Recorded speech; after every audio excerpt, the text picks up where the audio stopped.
আলহামদুলিল্লাহ। ঐতিহ্যবাহী চট্টগ্রাম জেলার সাতকানিয়া উপজেলা মাদ্রাসা আশ্রয়ন প্রকল্পের উদ্যোগে আয়োজিত আজকের এই 11তম তাফসীরুল কোরআন মাহফিলের সম্মানিত সভাপতি, প্রধান অতিথি, বিশেষ অতিথি সহ হযরত উলামায়ে কেরাম, মুফাসসিরিনে কেরাম, মুরব্বিয়ানে আযম, বারাদারান ইসলাম, সামনে উপবিষ্ট দিনদার, ইমানদার, ইসলামপ্রিয় মুসলমান তৌহিদি জনতা, মাইকের আওয়াজ যতটুকু যাচ্ছে অত্র এলাকায় ছড়িয়ে ছিটিয়ে থাকা সম্মানিতা মা ও বোনেরা, আল্লাহ সুবহানাহু ওয়া তাআলার দরবারে শুকরিয়া জ্ঞাপন করছি যে মহান রব্বুল ইজ্জত ওয়াল জালাল আমাদেরকে দয়া করে মেহেরবানি করে আজকের এই মুবারকপূর্ণ কোরআন হাদিসের মজলিসে উপস্থিত হওয়ার তৌফিক দান করেছেন। সেজন্য সবাই শুকরিয়া আদায় করে পড়ছি আলহামদুলিল্লাহ। দরুদ এবং সালাম পেশ করছি রাহমাতুল লিল আলামিন সাইয়্যিদুল মুরসালিন খাতামুন নবিয়্যিন মুহাম্মদুর রাসূলুল্লাহ সাল্লাল্লাহু আলাইহি ওয়াসাল্লামের উপর, যাকে আল্লাহ সুবহানাহু ওয়া তাআলা এই পৃথিবীতে সর্বশেষ নবী এবং রাসূল হিসেবে প্রেরণ করেছেন।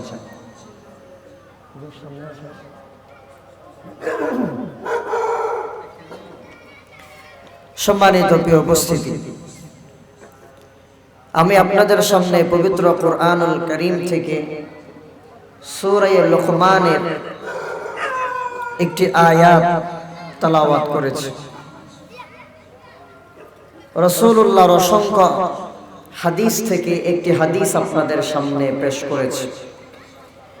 আল্লাহ সুবহানাহু ওয়া তাআলা যদি আমাকে তৌফিক দান করেন, তাহলে স্বল্প সময়ের মধ্যে সংক্ষিপ্তভাবে এই আয়াত এবং হাদিসকে সামনে রেখে কিছু কথা আপনাদের সামনে উপস্থাপন করার জন্য চেষ্টা করব ইনশাআল্লাহ।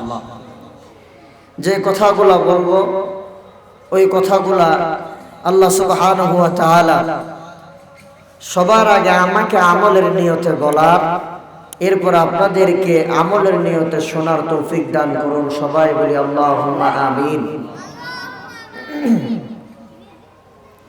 সম্মানিত প্রিয় উপস্থিতি, আল্লাহ সুবহানাহু ওয়া তাআলা আমাদের জন্য মানবতার হেদায়েতের সর্বশেষ গ্রন্থ কুরআনুল কারীম আল্লাহ পাক আমাদের জন্য বিশ্বনবী মুহাম্মদুর রাসূলুল্লাহ সাল্লাল্লাহু আলাইহি ওয়াসাল্লামের উপর নাজিল করেছেন। এই কুরআনে কারীমের মধ্যে আল্লাহ সুবহানাহু ওয়া তাআলা বান্দাদের জন্য প্রয়োজনীয় সমস্ত বিধিবিধান এই কোরআনে হাকিমের মধ্যে আল্লাহ সুবহানাহু ওয়া তাআলা আমাদের জন্য দিয়ে দিয়েছেন। আল্লাহ রাব্বুল আলামিন কোরআনে হাকিমের মধ্যে 114 খানা সূরা দিয়েছেন। এই 114 খানা সূরার মধ্যে গুরুত্বপূর্ণ একটা সূরা হলো সূরা লুকমান। এই সূরা লুকমানটা আল্লাহ সুবহানাহু ওয়া তাআলা একজন আবেদ বান্দা, আল্লাহর বান্দাকে সম্মানিত করার জন্যই তিনি এই সূরাটা কোরআন হাকিমের মধ্যে তার নামে বিশেষভাবে উল্লেখ করে দিয়েছেন। লুকমান আলাইহিস সালাতু ওয়াস সালাম তিনি ছিলেন একজন সাধারণ মানুষ, কিন্তু তার তাকওয়ার কারণে, আল্লাহ ভীতির কারণে, আল্লাহর হুকুম আহকাম পুঙ্খানুপুঙ্খ রূপে পালন করার কারণে আল্লাহ সুবহানাহু ওয়া তাআলা তার উপর এত সন্তুষ্ট হয়ে গিয়েছেন, খুশি হয়ে গিয়েছেন। খুশি হয়ে আল্লাহ তাআলা কোরআনে তার নামে একটা সূরা দিয়ে দিয়েছেন। বলেন সুবহানাল্লাহ। প্যান্ডেলের বাইরে যে আওয়াজগুলো হচ্ছে এগুলো একটু বন্ধ করেন, দুই একজন।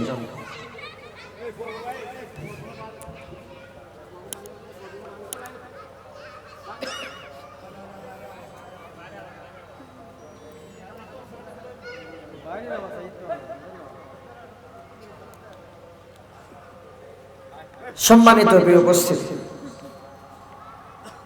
লুকমান আলাইহিস সালাতু ওয়াস সালামকে আল্লাহ তাআলা সম্মান করে তার নামে একটি সূরা দিয়েছেন। লুকমান আলাইহিস সালাতু ওয়াস সালাম তার সন্তানকে এমন কতগুলো উপদেশ দিয়েছেন, নসিহত প্রদান করেছেন, যে উপদেশগুলো আল্লাহ তাআলার এত পছন্দনীয় হয়ে গিয়েছে, সেজন্য আল্লাহ তাআলা তার উপদেশগুলা উম্মতে মুহাম্মাদের জন্য, সমস্ত বনি আদমের জন্য কোরআনে হাকিমের মধ্যে দিয়ে দিয়েছেন, যাতে করে প্রত্যেক বাবা তার সন্তানকে এই ওয়াজগুলা করতে পারে। অসংখ্য ওয়াজ তিনি করেছেন, তার মধ্যে থেকে আমরা আজকে কয়েকটা আলোচনা করব বলে ইনশাআল্লাহ। লুকমান আলাইহিস সালাতু ওয়াস সালামের সন্তান হওয়ার পরে লুকমান প্রথমে কিছু উপদেশ দিলেন, এরপরে মাঝখানে যে উপদেশগুলা দিয়েছেন সেই উপদেশগুলা নিয়ে আজকে আমরা আলোচনা করব। আল্লাহ রাব্বুল আলামিন রাসূলুল্লাহ সাল্লাল্লাহু আলাইহি ওয়াসাল্লামকে ডাক দিয়া বলেন, ও হাবিব আমার, লুকমান যখন তার সন্তান আস্তে আস্তে করে বড় হলো, বড় হওয়া যখন সন্তান শুরু করে দিল, লুকমান আলাইহিস সালাতু ওয়াস সালাম তার সন্তানকে ডাক দিয়া বলছো, আমার সন্তান, এখন যেহেতু তুমি আস্তে আস্তে বড় হয়ে যাচ্ছ, এখন আল্লাহ রাব্বুল আলামিন তোমার উপর নামাজকে ফরজ করে দিয়েছেন, সেই জন্য তোমাকে নামাজ আদায় করতে হবে। নামাজ আদায় করার পাশাপাশি নিজে নেক আমল করার পাশাপাশি সৎ কাজ করার পাশাপাশি অন্যজনকেও সৎ কাজের আদেশ তোমাকে দিতে হবে, এবং অসৎ কাজ নিজেও পরিহার করবা, অন্যান্য মানুষকেও অসৎ কাজে তোমাকে বাধা প্রদান করতে হবে। আল্লাহ রাব্বুল আলামিন বলছেন, নবী আমার, লুকমান তার সন্তানকে অনেক সুন্দরভাবে ডাক দিয়েছে। লুকমান বলছে, আমার কলিজার টুকরা সন্তান, আমার হৃদয়ের সন্তান, ভালোবাসার সন্তান, আমি তোমাকে কিছু উপদেশ দিচ্ছি, এই উপদেশগুলা তুমি পুঙ্খানুপুঙ্খ রূপে অক্ষরে অক্ষরে পালন করবা। আল্লাহ রাব্বুল আলামিন বলছেন, লুকমান তার সন্তানকে বলছেন, ইয়া বুনাইয়া আকিমিস সালাতা ওয়া আমুর বিল মা'রুফি ওয়ানহা আনিল মুনকার ওয়াসবির আলা মা আসাবাক ইন্না যালিকা মিন আজমিল উমুর। আল্লাহ তাআলা বলছেন, লুকমান তার সন্তানকে সুন্দর করে ডাক দিল, ডাক দিয়ে বলছে, ইয়া বুনাইয়া, ও আমার কলিজার টুকরা সন্তান, তুমি এখন 7 বছর বয়স তোমার হয়ে যাচ্ছে। 7 বছর বয়স হওয়ার সাথে সাথে বান্দার উপর নামাজ ফরজ হয়ে যায়। আল্লাহ তাআলা বান্দার উপর নামাজকে ফরজ করে দিয়েছেন, সেই জন্য আমি তোমার বাবা, তুমি আমার সন্তান, সেই জন্য আমি তোমাকে 1 নম্বরে উপদেশ দিচ্ছি, ও আমার কলিজার টুকরা সন্তান, আকিমিস সালাত, ও সন্তান, তুমি নামাজ প্রতিষ্ঠা করো। সন্তানকে লুকমান ওয়াজ করতেছে, আকিমিস সালাত, আমার সন্তান তুমি নামাজ প্রতিষ্ঠা করো। নামাজ প্রতিষ্ঠার আন্দোলনে তুমি ঝাঁপিয়ে পড়ো, নিজে নামাজ পড়বা, অন্যজনকেও নামাজের জন্য তাকিদ দিবা। আল্লাহ রাব্বুল আলামিন কোরআন হাকিমের মধ্যে নামাজ আদায় করার কথা বলেন নাই, নামাজ প্রতিষ্ঠার কথা বলেছেন। নামাজ প্রতিষ্ঠা কেমন হবে? আল্লাহ রাব্বুল আলামিন বলেন, এই পৃথিবীতে যারা ঈমানদার হবে, মুমিন বলে নিজেকে পরিচয় দিবে, যে সকল মানুষেরা বলবে আমি ঈমানদার, আমি আল্লাহর বান্দা, আল্লাহর বান্দার পরিচয় হবে আল্লাহর বান্দা ঈমান আনার সাথে সাথে নামাজ প্রতিষ্ঠা করবে। ঈমান আনার পরে 2 নাম্বার শর্ত হলো নামাজ পড়া। আল্লাহ রাব্বুল আলামিন কোরআন হাকিমের মধ্যে বলেছেন, আল্লাযীনা ইউমিনুনা বিল গায়বি ওয়া ইউকিমুনাস সালাত। আল্লাহ তাআলা বলছেন, তুমি যে ঈমানদার, অদৃশ্যের প্রতি ঈমান আনলা, তুমি অদৃশ্যের প্রতি ঈমান আনার সাথে সাথে 2 নাম্বার যেই কাজটা তোমার উপর আবশ্যক হয়ে যাবে, ওই কাজটা হলো নামাজ প্রতিষ্ঠা করা, নামাজ আদায় করা। নামাজ কিভাবে প্রতিষ্ঠা করবেন? আপনি নিজে নামাজ পড়লে হবে না। আপনি নিজে নামাজ পড়ার সাথে সাথে আপনার অধীনস্থ যারা আছে তাদের সকলকেও নামাজের জন্য নির্দেশ আপনাকে দিতে হবে। আপনি যদি একটা প্রতিষ্ঠানের প্রধান হয়ে যান, নেতৃস্থানীয় হয়ে যান, তাহলে অবশ্যই আপনার নেতৃত্বে সকলকে, কর্মচারীদেরকে সাথে নিয়ে আপনি নিজে ইমাম হয়ে নামাজ আদায় করবেন। এটা হলো নামাজ প্রতিষ্ঠা। নামাজ যদি প্রতিষ্ঠা হয়ে যায়, নামাজ যদি আমাদের দৈনন্দিন রুটিনের মধ্যে থাকে, 5 ওয়াক্ত নামাজ যদি যথাযথভাবে আমি আদায় করি, তাহলে কি হবে? আল্লাহ রাব্বুল আলামিন বলেন, ইন্নাস সালাতা তানহা আনিল ফাহশাই ওয়াল মুনকার।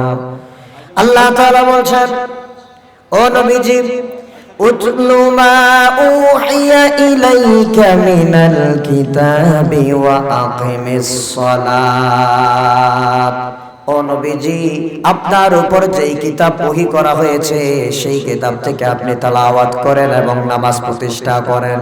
নামাজ যদি প্রতিষ্ঠা করেন, নামাজ যদি কায়েম করেন, সমাজে যদি নামাজ প্রতিষ্ঠা হয়ে যায়, রাষ্ট্রে যদি নামাজ প্রতিষ্ঠা হয়ে যায়, পরিবারে যদি নামাজ প্রতিষ্ঠা হয়ে যায়, তাহলে এই নামাজটা আপনার এমন উপকার করবে। ইন্নাস সালাতা তানহা আনিল ফাহশাই ওয়াল মুনকার। নিশ্চয়ই যাবতীয় অশ্লীল, পাপাচার, মন্দ কাজ, গুনাহের কাজ, গর্হিত কাজ যা আছে, নামাজ ওই সকল অশ্লীল, পাপাচার, গুনার কাজ থেকে আপনাকে বাঁচিয়ে দিবে। কারণ হলো, যেই ব্যক্তি নামাজ পড়ে সেই ব্যক্তি সুদ খেতে পারে না। যেই ব্যক্তি নামাজ পড়বে সেই ব্যক্তি ঠাট্টারবাজি করে না। যেই ব্যক্তি নামাজ পড়ে সেই ব্যক্তি মদ খায় না, জুয়া খেলে না, ইয়াবা ট্যাবলেট খায় না, ইফটিজিং করে না, জনগণের অধিকার হনন করে না। যেই ব্যক্তি নামাজ পড়ে সেই ব্যক্তি ধানমন্দির 32 নম্বরের মধ্যে আয়না ঘর বানায় না। যেই ব্যক্তি নামাজ প্রতিষ্ঠা করে, নামাজ কায়েম করে, নামাজ প্রতিষ্ঠার আন্দোলন করে, ওই ব্যক্তি আলেমদেরকে ধরে ধরে জেলখানায় দিয়ে ফাঁসিতে ঝুলাই না, ঠিক কিনা? এই জন্য আল্লাহ রাব্বুল আলামিন বলছেন, বান্দা তুমি নামাজ প্রতিষ্ঠা করো। যখন তুমি নামাজ প্রতিষ্ঠা করবা, নামাজ প্রতিষ্ঠা হয়ে গেলে পরিবার থেকে, সমাজ থেকে, রাষ্ট্র থেকে সমস্ত অন্যায় কাজ দূরীভূত হয়ে যাবে। এই জন্য লোকমান সন্তানকে 1 নম্বরে উপদেশ দিল, সন্তান আকিমিস সালাত, তুমি নামাজ প্রতিষ্ঠা করো। নিজে নামাজ পড়বা, অন্যজনকেও নামাজের জন্য নির্দেশ দিবা। এখন লোকমান নিজের সন্তানকে সর্বপ্রথম এখানে নামাজ পড়ার জন্য কেন বলছেন? আজকের আলোচনার বিষয়ের মধ্যে লোকমান কেন সন্তানকে নামাজের কথা বললেন? সন্তান তো ছোট, এরপরও নামাজের কথা বলার কারণ কি? কারণ হলো, সন্তান 7 বছর বয়স হয়ে গেলেই নামাজ ফরজ। আল্লাহর হাবিব বলেছেন, ক্বালা রাসূলুল্লাহ সাল্লাল্লাহু আলাইহি ওয়াসাল্লাম, মুরু আওলাদাকুম বিস-সালাত। তোমরা তোমাদের সন্তানদেরকে নামাজের নির্দেশ দাও। সন্তান যখন 7 বছর হয়ে যায়, সাথে সাথে নামাজের জন্য সন্তানকে নির্দেশ দিতে হবে। আর সন্তান যখন 10 বছরে পদার্পণ করবে, নামাজ না পড়লে সন্তানকে বেত্রাঘাত করতে হবে, মারতে হবে। এই জন্য লোকমান সন্তানকে নামাজের কথা বললেন। আবার আল্লাহর হাবিব সাল্লাল্লাহু আলাইহি ওয়াসাল্লাম হাদিসের মধ্যে বলেছেন, কাল কিয়ামতের দিন আল্লাহ রাব্বুল আলামিন বান্দাদেরকে যখন একত্রিত করবেন, বান্দাদেরকে যখন এক জায়গায় জমা করবেন হাসরের ময়দানে, সেই কিয়ামতের ময়দানে সর্বপ্রথম বান্দার থেকে আল্লাহ নামাজের হিসাব নেবেন। আল্লাহর হাবিব বলেন, ক্বালা রাসূলুল্লাহ সাল্লাল্লাহু আলাইহি ওয়াসাল্লাম, আউয়ালু মা ইউহাসাবু বিহিল আবদু ইয়াওমাল কিয়ামাতিস সালাহ। আল্লাহর হাবিব বলেন, কাল কিয়ামতের দিন বান্দার থেকে সর্বপ্রথম আল্লাহ তাআলা নামাজের হিসাব নেবেন। জোরে বলেন, কিসের হিসাব? আরো জোরে বলেন, কিসের হিসাব? নামাজের হিসাব নেবেন। এখন যদি কোনো একজন আল্লাহর বান্দা নামাজ পড়ে টেন্ডারবাজি করে, নামাজ পড়ে জুলুম করে, নামাজ পড়ে ভোট ডাকাতি করে, নামাজ পড়ে আয়নাঘর তৈরি করে, নামাজ পড়ে আলেমদেরকে শহীদ করে, তাহলে 80 রাকাত তাহাজ্জুদ নামাজ পড়লেও কোনো কাজ হবে না, ঠিক কি না? এই রকম নামাজি আমাদের দেশে আছে না নাই? বলে যে আমার নেত্রী রাত্রিবেলা তাহাজ্জুদ পড়ে, এরপরে সারা রাত তাহাজ্জুদ পড়ার পরে ফজরের আযান যতক্ষণ হয় না ততক্ষণ কোরআন তেলাওয়াত করে, এরপরে ফজরের আযান দিলে ফজরের নামাজ পড়ে, তারপরে আবার কোরআন তেলাওয়াত করে, এরপরে আবার নিজে নাস্তা বানিয়ে তারপরে সচিবালয়ে আসে সিটিং, ঠিক কিনা বলেন? আমার প্রিয় মুসলমান বন্ধুগণ, তাহলে বোঝা গেল, ভালো করে বুঝেন, যখন নামাজ প্রতিষ্ঠা হয়ে যাবে, নামাজ যার ভেতরে ঢুকে যাবে, ওই ব্যক্তি কোনো অন্যায় কাজ করতে পারে? জোরে বলেন, পারে নাকি? তাহলে যে ব্যক্তি নামাজও পড়লো আবার অন্যায় কাজও করলো, ওটা নামাজ ছিল? নামাজ ছিল? কারণ আল্লাহ তাআলা বলছেন নামাজ প্রতিষ্ঠা হলে, নামাজ পড়লে যাবতীয় অন্যায় কাজ নামাজ তার থেকে দূরে সরায় দিবে। এখন যারা নামাজও পড়েছে, 80 রাকাত তাহাজ্জুদ করেছে, নামাজ পড়তে পড়তে পড়তে পড়তে কপাল কালো করে ফেলেছে, কিন্তু অন্যায় কাজ করেছে, তাহলে বোঝা গেল তাদের নামাজ ছিল? যদি নামাজ, তাদের নামাজটা নামাজ হতো, তাহলে আল্লাহর কথা মিথ্যা, ঠিক কিনা বলেন? কারণ যে ব্যক্তি নামাজ পড়বে সে তো অন্যায় করতে পারে না, তাহলে বোঝা গেল তাদের নামাজ ছিল না। তখন আপনারা বলতে পারেন, হুজুর তাহলে তারা নামাজ কেন পড়তো? আল্লাহ রাব্বুল আলামিন সেই কথাও কোরআন হাকিমের মধ্যে জানিয়ে দিয়েছেন। আল্লাহ রাব্বুল আলামিন বলেন, দুনিয়ার মানুষ তোমরা শুনে রাখো, যখন মুনাফিকেরা নামাজের মধ্যে দাঁড়ায়, وَإِذَا قَامُوا إِلَى الصَّلَاةِ قَامُوا كُسَالَى يُرَاءُونَ النَّاسَ।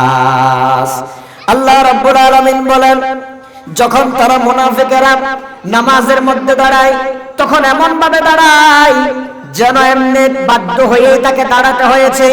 নামাজের মধ্যে কোনো খুশু থাকে না, নামাজের মধ্যে বিনয় থাকে না, নামাজের মধ্যে একাগ্রতা থাকে না। এরা নামাজের মধ্যে দাঁড়ায় শুধুমাত্র ইউরাউনান নাস, মানুষকে দেখানোর জন্য যে আমি নামাজ পড়তেছি, ঠিক কিনা বলেন?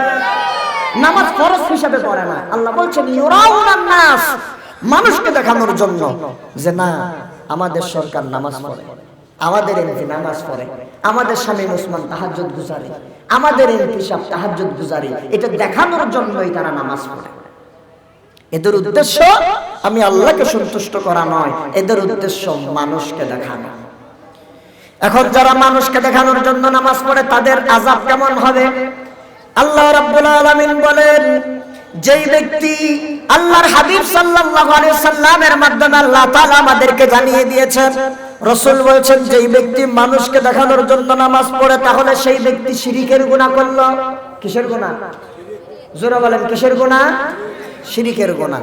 এখন শিরকের গুনাহ যদি কেউ করে, জান্নাত না জাহান্নাম? জান্নাত না জাহান্নাম?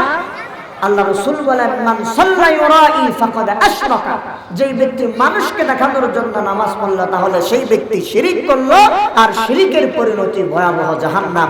জোরে আওয়াজ দিয়া বলেন নাউযুবিল্লাহ। আমার প্রিয় মুসলমান বন্ধুগণ, এই জন্য লোকমান সন্তানকে তাড়াতাড়ি করে নামাজের জন্য উপদেশ দিলেন, যাতে করে সন্তান একাগ্রতার সাথে সুন্দরভাবে নামাজ পড়তে পারে, আর তার সন্তান যেন নামাজের কারণে কোনো অন্যায় কাজের মধ্যে লিপ্ত হতে না পারে। যেই ব্যক্তিটা, যেই সন্তানটা নিয়মিত নামাজি হয়ে যায়, ওই সন্তানটা জীবনে কোনোদিন অন্যায় কাজ করতে পারে না। এই জন্য 1 নম্বরে নামাজের কথা বললেন। 2 নম্বরে হযরত লুকমান তার সন্তানকে ডাক দিয়া বলছেন, ও আমার সন্তান, ওয়া আমুর বিল মা'রুফি ওয়ানহা আনিল মুনকার। ও সন্তান, তুমি নিজে নামাজ পড়বা, ঠিক আছে, নামাজ পড়ে মসজিদের মধ্যে তাসবিহ নিয়া সুবহানাল্লাহ আলহামদুলিল্লাহ বলে জিকির করলে কাজ হবে না। ভালো করে বুঝেন আল্লাহর কোরআন। আমরা অনেকেই মনে করি আল্লাহ বিল্লাহ করা, বিসমিল্লাহ, সুবহানাল্লাহ, আলহামদুলিল্লাহ, লা ইলাহা ইল্লাল্লাহ, সুবহান রাব্বিয়াল আলা, সুবহান রাব্বিয়াল আযীম, আল্লাহর প্রশংসা করা, তাসবিহ তাহমিদ পড়া আর কোরআন তেলাওয়াত করা, নিয়মিত নামাজ পড়া, এটাই ইসলাম না, এটার নাম ইসলাম নয়। যদি আপনি শুধু এটাই ইসলাম মনে করেন তাহলে বোকার স্বর্গে বাস করছেন, আল্লাহ রাব্বুল আলামিন ওই ইসলাম আপনার থেকে কবুল করবে না। শুধু কোরআন তেলাওয়াত, নামাজ, রোজা, হজ, যাকাত, শুধু ইসলাম এখানে সীমাবদ্ধ নয়। ইসলাম যদি এখানে সীমাবদ্ধ হয়ে যেত তাহলে আল্লাহর রাসূল সাল্লাল্লাহু আলাইহি ওয়াসাল্লাম শুধুমাত্র জিকির আজকার করেই দুনিয়াদারি কাটাই দিতেন, ঠিক কিনা বলেন? আল্লাহর রাসূল দুনিয়াদারি আর করতেন না। আমাদের সমাজের মধ্যে এখন একটা দল বের হয়েছে যারা বলে হুজুর কোরআনের ওয়াজ করবেন কিন্তু রাজনীতি করবেন না। কারণ হলো এই কোরআনের মধ্যে আমরা রাজনীতি খুঁজে পাই না। আমি বলি ওরে বেয়াকল, ওরে আবার রাজনীতি কোরআনে পাবি কেমনে? তুই তো কোরআনটা শুদ্ধ করে পড়তেও পারিস না, ঠিক কিনা বলে? নিজে তো শুদ্ধ করে কোরআন তেলাওয়াত করতে পারো না। প্রত্যেক নামাজের মধ্যে, প্রতি রাকাতের মধ্যে সূরা ফাতিহা তেলাওয়াত করতে হয়। যারা বলে কোরআনে হাকিমের মধ্যে রাজনীতি নাই, আমি আল্লাহর নামে কোরআন শপথ করে বলতে পারি ওই সমস্ত আল্লাহর বান্দাদেরকে যদি বলা হয় সূরা ফাতিহা শুদ্ধ করে তেলাওয়াত করো, তাহলে দুইজন থেকে বালতি নিয়ে পানি নিয়ে দাঁড় করায় রাখা হবে। কারণ হলো এই সূরা ফাতিহা তেলাওয়াত করতে গেলে তাদের পাতলা পায়খানা হয়ে যাবে। তারা বলে কোরআনের মধ্যে রাজনীতি নাই। আমার প্রিয় মুসলমান বন্ধুগণ, রাজনীতি আছে কিনা দেখেন। লুকমান আগে 1 নম্বরে সন্তানকে বলছেন তুমি নামাজ পড়বা, 2 নম্বরে ওয়ামুর বিল মারুফ ওয়ানহা আনিল মুনকার, ও আমার সন্তান তুমি নিজে মানুষকে সৎ কাজের আদেশ দিবে এবং অসৎ কাজে বাধা প্রদান করবে। শুধু নিজে আমল করে করে মসজিদের মধ্যে বসে থাকবা না, শুধু আল্লাহ বিসমিল্লাহ ইল্লাল্লাহ লা ইলাহা ইল্লাল্লাহ বলে তুমি নিজে বলবা না। নামাজ শেষ হয়ে গেছে, তুমি মসজিদ থেকে বের হয়ে যাও। নামাজ শেষ হয়ে গেলে মসজিদের মধ্যে বসে থাকার পারমিশন আল্লাহ দেয় নাই। কথা কি বোঝাইতে পারতেছি? নামাজ শেষ, মসজিদ থেকে বের হয়ে যাও, আল্লাহ নিজে কোরআন শরীফের মধ্যে বলছেন। আল্লাহ তাআলা বলছেন বান্দা যখন নামাজ শেষ হয়ে যাবে তখন তোমরা মসজিদ থেকে বের হয়ে যাও। মসজিদ থেকে বের হওয়ার পর আমি আল্লাহ তাআলা তোমাদের জন্য যেই রিজিক দিয়েছি, যেই জীবিকা দিয়েছি সেগুলা তোমরা তালাশ করো। কারণ হলো আমি আল্লাহ রাব্বুল আলামিন তোমাদের জন্য রিজিক বরাদ্দ করে দিয়েছি। আমি আল্লাহ কোন বান্দাকে আসমান থেকে ঘরের মধ্যে রিজিক দিব না, বরং বান্দা রিজিক তালাশ করবে, আমি আল্লাহ রাব্বুল আলামিন ওই রিজিক তালাশকৃত বান্দার জন্য পৃথিবীর বিভিন্ন জায়গায় রিজিককে ছড়িয়ে ছিটিয়ে দিয়েছি। সুবহানাল্লাহ। আপনার আমার জন্য রিজিক বরাদ্দ আছে, কিন্তু আমি যদি বলি আমার কাজ হলো আল্লাহ বিল্লাহ করা, নামাজ পড়া, রোজা রাখা, তাহাজ্জুদ করা, আমি শুধু মসজিদের মধ্যে বসে থাকবো, আমি সব সময় তাহাজ্জুদ পড়ব, আমি ঘর থেকে বের হব না রিজিকের সন্ধানে, আল্লাহ বলছেন তোমার মতো বান্দাকে আমি ঘরের মধ্যে রিজিক দিয়া খাওয়াবো না। আমি আল্লাহ নির্দেশ দিয়েছি নামাজ শেষ বের হয়ে যাও, জমিনে ছড়িয়ে ছিটিয়ে পড়ো, ব্যবসা বাণিজ্য করো, চাকরি করো, হাল চাষ করো, লেনদেন মুআমালাত মুআশারাত করো, আমি আল্লাহ রাব্বুল আলামিনের দেওয়া রিজিক তোমরা তালাশ করো। তোমরা যখন রিজিক তালাশ করবা তখন আমি আল্লাহ তাআলা তোমাদেরকে হালাল রিজিক দিয়ে দিব। সুবহানাল্লাহ। আর যদি রিজিক তালাশ না করো তাহলে আমি আল্লাহ দিব না। এই জন্য আল্লাহ তাআলা বলছেন নামাজ শেষ হয়ে গেছে, জমিনের মধ্যে ছড়িয়ে পড়ো। জমিনের মধ্যে ছড়িয়ে পড়ার পর তুমি নিজে যেমন সৎ কাজ করবা, ঠিক তেমনি ভাবে তুমি অন্য মানুষকেও সৎ কাজের আদেশ দিবা। কিসের আদেশ? কথা বলেন, কিসের আদেশ? না না, আরো জোরে বলতে হবে, কিসের আদেশ? সৎ কাজের আদেশ দিবা, আবার অসৎ কাজে বাধাও প্রদান করবা। শুধু সৎ কাজের আদেশ দিলে হবে না, অসৎ কাজে বাধাও প্রদান করতে হবে। আল্লাহ রাব্বুল আলামিন এই 2টা কাজ উম্মতে মুহাম্মাদের উপর ফরজ করে দিয়েছেন। আল্লাহ রাব্বুল আলামিন কোরআন হাকিমের মধ্যে বলেছেন কুনতুম খায়রা উম্মাতিন উখরিজাত লিন-নাস তা'মুরুনা বিল মারুফি ওয়া তানহাউনা 'আনিল মুনকার আল্লাহ তাআলা বলছেন কুনতুম খায়রা উম্মাতিন, তোমরাই হলা শ্রেষ্ঠ উম্মত, উখরিজাত লিন-নাস, তোমাদেরকে মানুষের কল্যাণ করার জন্য এই পৃথিবীতে প্রেরণ করা হয়েছে। মানুষের কল্যাণ কিভাবে করবা? আল্লাহ তাআলা বলছেন তা'মুরুনা বিল মা'রুফ ওয়া তানহাউনা আনিল মুনকার, সৎ কাজের আদেশ দিবা, অসৎ কাজে মানুষকে বাধা প্রদান করবা। এই দুই মাধ্যমেই মানুষের কল্যাণ করা যায়। সুবহানাল্লাহ বলেন। দেখেন উপকার কিভাবে করবেন। আল্লাহ বলছেন সৎ কাজের আদেশ, অসৎ কাজের নিষেধ, বাধা। এটাই হচ্ছে তুমি বান্দার কল্যাণ করতেছো।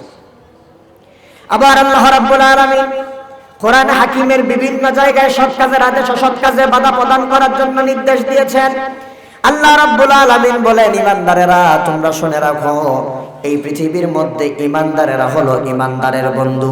কোন কাফের বেঈমান ইমানদারের বন্ধু হতে পারে না। ওই ইমানদারেরা একজন আরেকজনের কল্যাণ করে, উপকার করে, সৎ কাজের আদেশ দেওয়ার মাধ্যমে, অসৎ কাজে বাধা প্রদান করার মাধ্যমে। বলেন সুবহানাল্লাহ। এক ইমানদার আরেক ইমানদারের উপকার করে, সৎ কাজের আদেশ দেওয়ার মাধ্যমে, অসৎ কাজে বাধা দেওয়ার মাধ্যমে। এখন আপনি অসৎ কাজে বাধা কেমনে দিবেন? সৎ কাজের আদেশ তো আপনি বললেই হয়ে যায়, মুখে বললেই হয়ে যায়, কথা ঠিক না?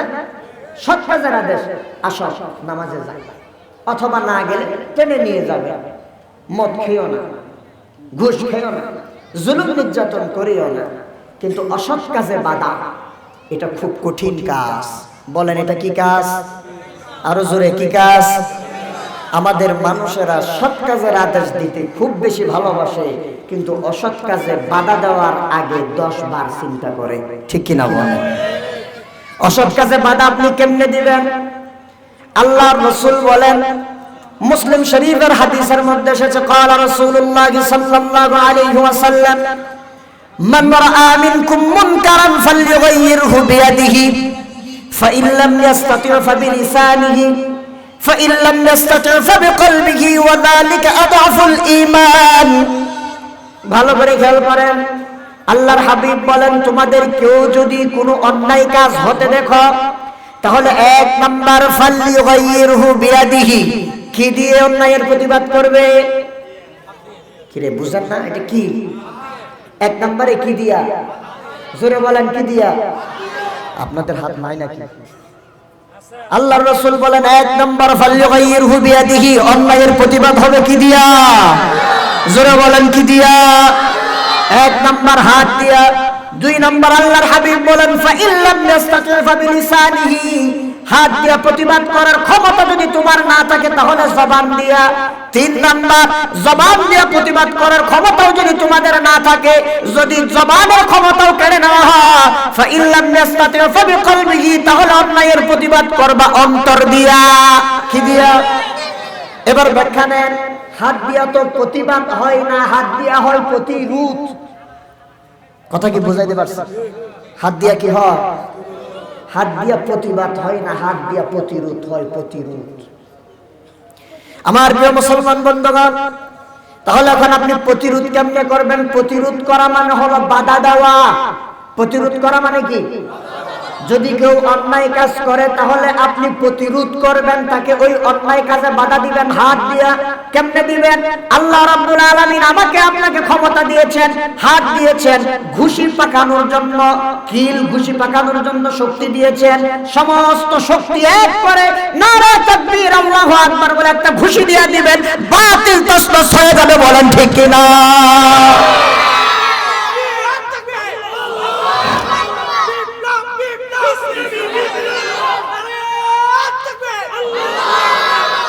তাহলে আল্লাহর রাসূল 1 নম্বরে বলেছেন ফালইয়ুগাইয়িরহু বিয়াদিহি, হাত দিয়ে প্রতিবাদ করবেন।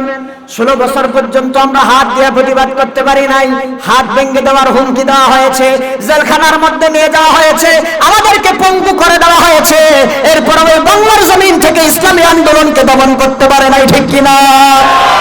আমার মুসলমান বন্ধুগণ, আল্লাহ তাআলার হাবিব বলছেন 1 নম্বর হাত দিয়ে প্রতিবাদ। 2 নম্বর আল্লাহর হাবিব সাল্লাল্লাহু আলাইহি সাল্লাম বলছেন ফাইন লাম ইস্তাতি' ফাবিলিসানিহি, হাত দিয়া প্রতিবাদ করার ক্ষমতা যদি তোমার না থাকে তাহলে তুমি জবান দিয়া প্রতিবাদ করবা।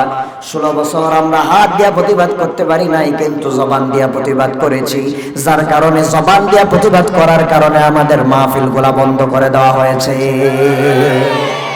শুধু মাহফিল বন্ধ করে এখানটা হয় নাই, আলেমদেরকে জেলখানার মধ্যে ঢুকানো হয়েছে, খতিবদের জবানের শক্তি কেড়ে নেওয়া হয়েছে, খতিবদেরকে তার বাবার বানানো খুতবা দেওয়ার জন্য বাধ্য করা হয়েছে। যে সকল আলেমরা তার বাবার বানানো খুতবা দেয় নাই তাদেরকে মসজিদ থেকে বের করে দেওয়া হয়েছে। ঠিক কিনা বলেন? মুসলমানের প্রতিবাদ করেছি। যারা এগুলা করতে পারে নাই, এই 3 প্রকারের প্রতিবাদ যারা করতে পারে নাই তারা ঈমানদার হতে পারে নাই। আল্লাহ রাসূল বলেছেন যালিকা আদাফুল ঈমান, ঈমান এই 3 বিষয়ের মধ্যে সীমাবদ্ধ, এর বাইরে আর ঈমান নাই। যেই ব্যক্তি হাত দিয়েও প্রতিবাদ করে নাই, জবান দিয়েও প্রতিবাদ করে নাই, অন্তর দিয়া ওই স্বৈরাচারের কাজকে ঘৃণাও করে নাই, আল্লাহ রাসূল বলেছেন তারা ঈমানদার হতে পারে। আরো জোরে বলেন, হতে পারে। এবার আপনাদের কাছ থেকে আমি জিজ্ঞেস করি, এখন আমাদের অন্যায়ের প্রতিবাদ হাত দিয়া করার ক্ষমতা আছে না নাই? আরো জোরে বলেন, আছে না নাই? এখন অন্যায় হবে যেখানে, হাত দিয়া বাধা হয়ে প্রতিরোধ হবে সেখানে। ঠিক কিনা বলে? আমাদের এখন কিছু সুশীল বের হয়েছে,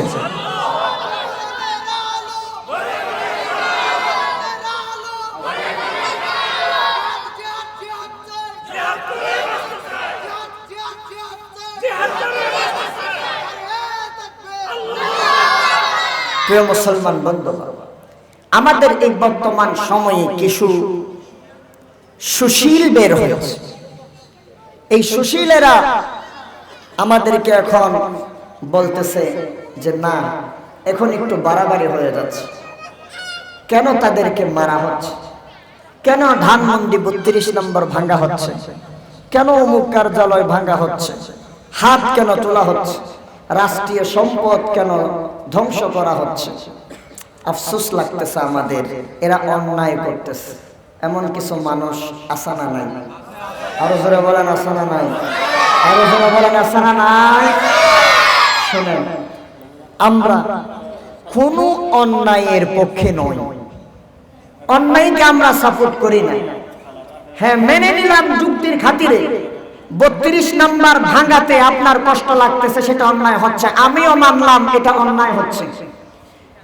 তাদের কার্যালয়গুলোতে আগুন দেওয়া হচ্ছে, সেটা অন্যায় হচ্ছে, মানলাম আমি আপনার যুক্তির খাতিরে অন্যায় হচ্ছে। তাদেরকে গ্রেফতার করা হচ্ছে, তাদেরকে হামলা দেওয়া হচ্ছে, মামলা দেওয়া হচ্ছে, সেটা অন্যায় হচ্ছে, মানলাম আমি অন্যায় হচ্ছে। কিন্তু সুশীল সাহেব, আপনার কাছে আমার প্রশ্ন, গত 16 বছর ইসলামী আন্দোলনের কর্মীদের আগুন, তাদের ঘর বাড়ি আগুন দিয়ে জ্বালায় দেওয়া হয়েছে, তখন কেন আপনার খারাপ লাগে না? আলেমদেরকে এমনকি বিশ্ববরেণ্য মুফাসসির আল্লামা সাঈদীকে গ্রেফতার করে কোরআনের মাহফিল থেকে বের করে দেওয়া হয়েছে, তখন কেন আপনার খারাপ লাগে নাই? যখন ইসলামী আন্দোলনের কর্মীদেরকে যুদ্ধাপরাধী সাজিয়ে তাদেরকে বিনা অপরাধে ফাঁসির কাস্টে ঝুলানো হয়েছে, তখন কেন আপনার খারাপ লাগে নাই? যখন আপনার বাংলাদেশের প্রধানমন্ত্রী থাকাকালীন শেখ হাসিনা ঘোষণা দিয়েছিল গোটা বাংলাদেশে বিএনপি আর জামাত ধরে ধরে এদেরকে হাত পা কেটে দাও তাহলেই তারা শাস্তি হবে, তখন কেন আপনার খারাপ লাগে নাই? বোঝা গেল আপনি বেঈমান, আপনি মুনাফিক। ঠিক করে বলো মুসলমান।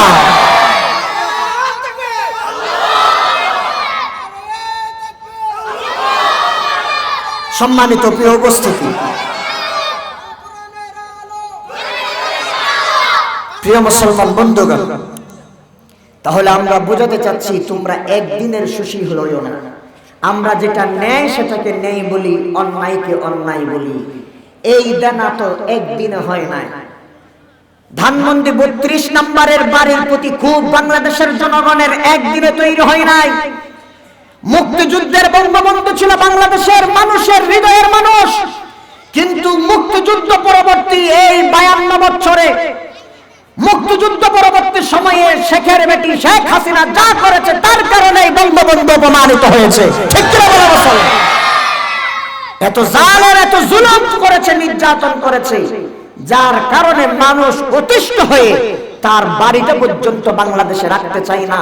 আবু জাহেলের উপর যেমন মক্কার মানুষ অতিষ্ঠ হয়ে আবু জাহেলের ঘর বাড়ি ভেঙে চুরে টয়লেট বানিয়েছে, ঠিক তেমনি ভাবে বাংলার জনগণ ধানমন্ত্রীর 32 নম্বরকে টয়লেট হিসাবে দেখতে চায়। ঠিক কিনা বলে মুসলমান? আমরা টয়লেট দেখতে চাই, ঘর দেখতে চাই। প্রিয় মুসলমান বন্ধুগণ, দুঃখের কথা কারে বোঝাবো? আজকে আমরা দেখতেছি ধানমন্ত্রীর 32 নম্বরে নিচে আয়না ঘরের সন্ধান পাওয়া যাচ্ছে।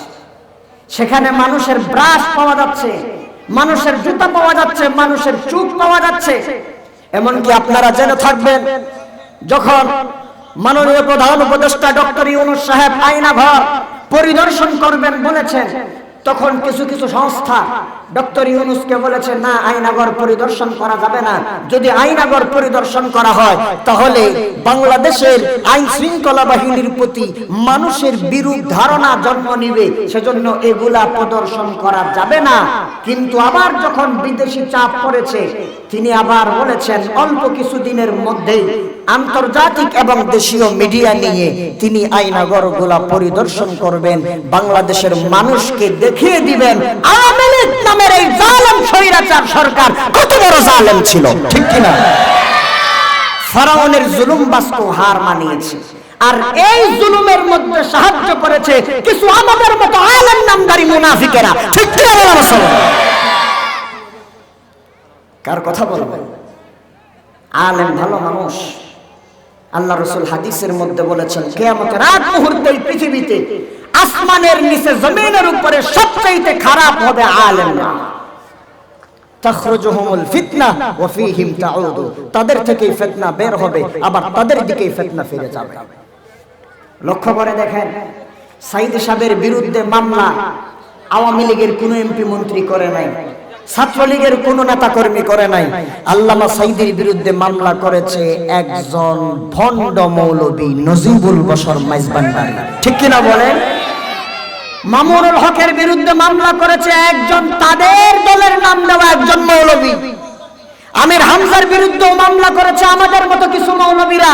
রফিকুল ইসলাম মাদানির মতো আলেমের বিরুদ্ধেও মামলা করেছে আমাদের মতো কিছু মৌলবীরা। মিজানুর রহমান আজহারিকেও দেশ থেকে তাড়িয়ে দিয়েছে আমাদের মতো কিছু শয়তাননাশী মুনাফিক মৌলবীরা। জালেমের সাহায্যকারী হয়েছে আমরা। এই জন্য আল্লাহ রাসূল সাল্লাল্লাহু আলাইহি ওয়াসাল্লামের মাধ্যমে আল্লাহ সুবহানাহু ওয়া তাআলা জানিয়ে দিয়েছেন, জালেমরা জুলুম করবে যেখানে, প্রতিরোধ হবে সেখানে। এখন সামনে যারা আসবে আওয়ামী লীগের নাম দিয়ে, সামনে যারা আসবে টেন্ডারবাজি করার জন্য, মাস্তানি করার জন্য, তাফসীর মাহফিল বন্ধ করার জন্য, তাকেই বাংলাদেশ থেকে বন্ধ করে দেওয়া হবে। ঠিক কিনা বলা মুসলমান? কোন অন্যায় আর বাংলাদেশের মানুষ বরদাস্ত করবে না, করবে না, করবে না। আমার প্রিয় মুসলমান বন্ধুগণ, সেই জন্য হযরত লোকমান নিজের সন্তানকে উপদেশ দিল, আমার সন্তান, ওয়া'মুর বিল মা'রুফি ওয়ানহা আনিল মুনকার, তুমি সৎ কাজের আদেশ দিবে, অসৎ কাজে, অন্যায় কাজে বাধা দিবে। এখন রাসূল অন্যায় কাজে বাধা দেওয়ার সিস্টেম শিখিয়ে দিলেন তিনটা। এক নাম্বার হলো হাত দিয়া, 2 নাম্বার জবান দিয়া, আর 3 নাম্বার হলো অন্তর দিয়া। প্রিয় মুসলমান বন্ধুগণ, অন্তর দিয়া যদি আমি আপনি অন্যায় কাজটাকে ঘৃণা করতে না পারি, তাহলে আমার মতো জালেম আর কেউ থাকবে না। এই জালেমেরা অন্যায় কাজ করে যে গুনাহ পেয়েছে, আমি অন্তর দিয়া ওই কাজটাকে সাপোর্ট করার কারণে আমার আমলনামার মধ্যে সেই সমান পরিমাণ গুনাহ লেখা হবে। আবু দাউদ শরীফের একটা হাদিস আপনাদেরকে শোনাই। রাসূলুল্লাহ সাল্লাল্লাহু আলাইহি সাল্লাম বলেন, ইযা উমিলাতিল খাতিআতু ফিল আরদি, যখন জমিনের মধ্যে কোনো অন্যায় কাজ, গর্হিত কাজ, ভুল কাজ যখন সংগঠিত হয়ে যায়, অন্যায় কাজ যখন পৃথিবীর মধ্যে সংগঠিত হয়ে যায়, সেই ব্যক্তি, একজন মানুষ যদি সেখানে উপস্থিত থাকে, কিন্তু উপস্থিত থাকার পরও সেই কাজটাকে, গর্হিত কাজটাকে, অন্যায় কাজটাকে সাপোর্ট করে নাই, আল্লাহর হাবিব সাল্লাল্লাহু আলাইহি ওয়াসাল্লাম বলেন, তাহলে ওই ব্যক্তি যেন সেখানে উপস্থিত থাকে নাই। কথা বুঝেন ভালো করে। এই মাদ্রাসা আশ্রয়ন প্রকল্পে একটা অন্যায় কাজ হচ্ছে, কিন্তু আপনি সেখানে উপস্থিত আছেন, মাদ্রাসা আশ্রয়ন প্রকল্পে উপস্থিত আছেন, অন্যায় কাজ যেখানে হচ্ছে সেখানে আপনি দাঁড়িয়ে আছেন সামনাসামনি, তবে অন্তর দিয়ে ফাকারিহাহা, ওই অন্যায় কাজটাকে আপনি ঘৃণা করলেন। কি করলেন? জোরে বলেন কি করলেন? আপনি ওই অন্যায় কাজের মধ্যে সামনে আসার নাকি নাই?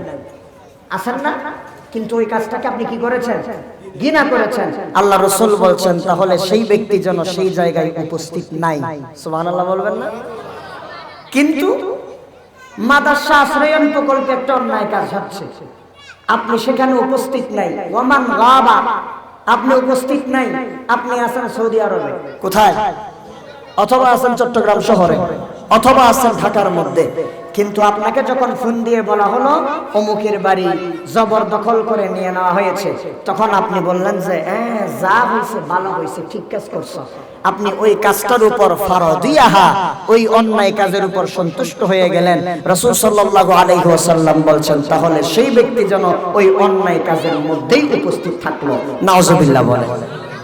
এজন্য আমরা অন্যায় কাজে সাহায্য সহযোগিতা করব না। পারবো তো ইনশাআল্লাহ? আরো জোরে বলেন পারবো তো ইনশাআল্লাহ? তাহলে এখন আমাদের স্লোগান হবে অন্যায় হবে যেখানে, আবার বলেন অন্যায় হবে যেখানে। পারবেন তো ইনশাআল্লাহ? এটা আল্লাহ তাআলার নির্দেশ। আমার প্রিয় মুসলমান বন্ধুগণ, কষ্ট হচ্ছে? কষ্ট হচ্ছে নাকি? আমার প্রিয় মুসলমান বান্দাগণ, এরপরে লোকমান আলাইহিস সালাতু ওয়াস সালাম তার সন্তানকে ডাক দিয়া বলছেন, ও সন্তান, তুমি নামাজ যখন পড়বা, নামাজ কায়েমের আন্দোলন যখন করবা, সমাজের মধ্যে অন্যায় কাজের বাধা যখন দিবা, ন্যায় কাজের আদেশ যখন দিবা, এলাকার মানুষ তোমার বন্ধু হবে না শত্রু হবে? জোরে বলেন। ভালো কাজের শত্রু বেশি না বন্ধু বেশি? বন্ধু বেশি না শত্রু বেশি? আবু জাহেল আল্লাহর রাসূলের শত্রু ছিল। রাসূলুল্লাহ সাল্লাল্লাহু আলাইহি সাল্লাম ইসলামের দাওয়াত দেওয়ার কারণে মক্কার কুরাইশরা একজোট হয়ে আল্লাহর রাসূলকে এক ঘরে করে দিয়েছিল। আল্লাহর রাসূলের কোনো ভুল ছিল না, কোনো অন্যায় ছিল না, কোনো দোষ ছিল না। একমাত্র রাসূলের অপরাধ ছিল এই কোরআনকে প্রতিষ্ঠা করা, ঠিক কি না? ইব্রাহিম আলাইহিস সালাতু ওয়াস সালামের কোনো ভুল ছিল না, ইব্রাহিম আলাইহিস সালাতু ওয়াস সালামের কোনো অন্যায় ছিল না, কিন্তু নমরুদ সহ তার সমস্ত এলাকার মানুষ ইব্রাহিমের বিরুদ্ধে আচরণ করেছিল, ইব্রাহিমকে অগ্নিকুণ্ডে ফেলে দিয়েছিল। ইব্রাহিমের একটাই অপরাধ ছিল, একমাত্র অপরাধ। ইব্রাহিম বলেছে আমার অনুগত্য করো এবং আল্লাহ রাব্বুল আলামিনের ইবাদত করো, ঠিক কি না? আবার ফেরাউন তার গোষ্ঠী সহ হযরত মুসা আলাইহিস সালাতু ওয়াস সালামের বিরুদ্ধে চক্রান্ত করেছিল। নবী মুসা আলাইহিস সালাতু ওয়াস সালামের পক্ষের মানুষ কম ছিল, কিন্তু ফেরাউনের পক্ষের মানুষ বেশি ছিল। নবী মুসার কোনো অপরাধ ছিল নাকি? কোনো অপরাধ ছিল না, কোনো দোষ ছিল না। একমাত্র অপরাধ ছিল আনিবুদুল্লাহা ওয়াজতানিবুত তাগুত। সমস্ত নবী রাসূলদের একটাই অপরাধ, তারা বলেছে আল্লাহর ইবাদত করো, তাগুতকে পরিহার করো। এখন তাগুতের ব্যাখ্যা যদি করতে যান, যেই আমলে যেই স্বৈরাচার সরকার ছিল, তাগুত মানে ওই সরকার, ঠিক কি না বলেন? এজন্য তাগুতের কথা বললে শয়তানের সুলকানি শুরু হয়ে যায়, আলেমদের বিরুদ্ধে চক্রান্ত শুরু করে দেয়, আলেমদেরকে দমন করার জন্য তাদেরকে ফাঁসির কাস্টে ঝুলাই দেয়। তাদের একমাত্র উদ্দেশ্য ইসলামকে শেষ করে দেওয়া, ঠিক কি না বলেন? কিন্তু শেষ করতে পারবে নাকি? জোরে বলেন পারবে? আল্লাহ রাব্বুল আলামিন বলেন, ইউরিদুনা লিইউতফিউ নূরাল্লাহি বিআফওয়াহিহিম ওয়াল্লাহু মুতিম্মু নূরিহি ওয়ালাউ কারিহাল কাফিরুন। আল্লাহ তাআলা বলছেন সমস্ত মানুষেরা তারা এমন একটা সিদ্ধান্ত নিয়ে ময়দানে নামে ইসলামের বিরুদ্ধে। তাদের একটাই মিশন, তারা চায় আল্লাহর নূরকে তারা নিভিয়ে দিবে, আল্লাহর ইসলামকে তারা ধ্বংস করে দিবে। কিন্তু আল্লাহ রাব্বুল আলামিন বলেন, অস্বীকার করলাম আমি আল্লাহ রাব্বুল আলামিন ইসলামকে প্রতিষ্ঠিত করব, যদিও এটা কাফেরদের অপছন্দ হয়। আমি ইসলামকেই বিজয়ী করব। তোমরা যতই চক্রান্ত করো না কেন, তোমাদের যতই পছন্দ হোক না কেন, আমি আল্লাহ যেহেতু বলে দিয়েছি একমাত্র আমার মনোনীত ধর্ম ইসলাম, ওই ইসলামটাকে আমি আল্লাহ প্রতিষ্ঠিত করব। সুবহানাল্লাহ। আল্লাহ বলছেন এটা তোমাদের অপছন্দ হতে পারে, কিন্তু আমার কোনো কিছু আসে আর যায় না, কিচ্ছু করার নাই। আমার প্রিয় মুসলমান বন্ধুগণ, তাহলে বোঝাতে চাইলাম, আপনি যখন ন্যায়ের পক্ষে থাকবেন, অন্যায়ের বিপক্ষে থাকবেন, আপনি যখন ইসলামী আন্দোলনের কর্মী হয়ে যাবেন, তখন আপনার শত্রু বেড়ে যাবে, চতুর্দিক থেকে আপনার উপর হামলা মামলা নির্যাতন জুলুম শুরু হয়ে যাবে। ঠিক কিনা বলেন? আল্লাহর রাসূলের উপর জুলুম শুরু হয়ে গিয়েছিল একমাত্র কোরআনের কথা বলার কারণে, ইসলামের দাওয়াত দেওয়ার কারণে। মক্কার সমস্ত কাফের বেঈমানেরা একজোট হয়ে আল্লাহর রাসূলকে বন্দী করলো সাহাবা আবু তালেবের মধ্যে জেলখানায়। আল্লাহর রাসূলের কোনো অপরাধ ছিল না, কিন্তু বিনা অপরাধে দীর্ঘ 3 বছর জালেমের জেলখানায় বন্দী ছিলেন। আমাদের আল্লামা সাইদের কোনো অপরাধ ছিল না, একটাই অপরাধ কোরআনের তাফসীর করা। জালেমরা সহ্য করতে না পেরে তাকে জেলখানার মধ্যে বন্দী করেছে। 15 আগস্ট তার বাবার হত্যার প্রতিশোধ নেওয়ার জন্য সুস্থ একজন মানুষকে একটা ইনজেকশন পুশ করে দেওয়ার মাধ্যমে দুনিয়া থেকে বিদায় করে শহীদ করে দিয়েছে। ঠিক কিনা? তার কোনো অপরাধ ছিল না। আমার প্রিয় মুসলমান বন্ধুগণ, আল্লাহ রাব্বুল আলামিন বলছেন, লোকমান তার সন্তানকে উপদেশ দিচ্ছ, আমার সন্তান, যখন তুমি অন্যায়ের বাধা হয়ে দাঁড়াবা, ন্যায়ের পক্ষে যখন তুমি স্লোগান দিবা, ইসলামী আন্দোলন যখন করবা, তোমার উপর চতুর্দিক থেকে হামলা মামলা বিপদ আসবে, মুসিবত আসবে। কিন্তু ওই বিপদ মুসিবত দেখার পরে তুমি ঘাবড়িয়ে যাবা না, বিচলিত হয়ে যাবা না, তাড়াহুড়া করবা না। তোমার উপর যত বিপদ মুসিবত আসুক না কেন, তুমি একমাত্র আল্লাহর উপর ভরসা করে ধৈর্য ধারণ করবা। কথা ঠিক নয়?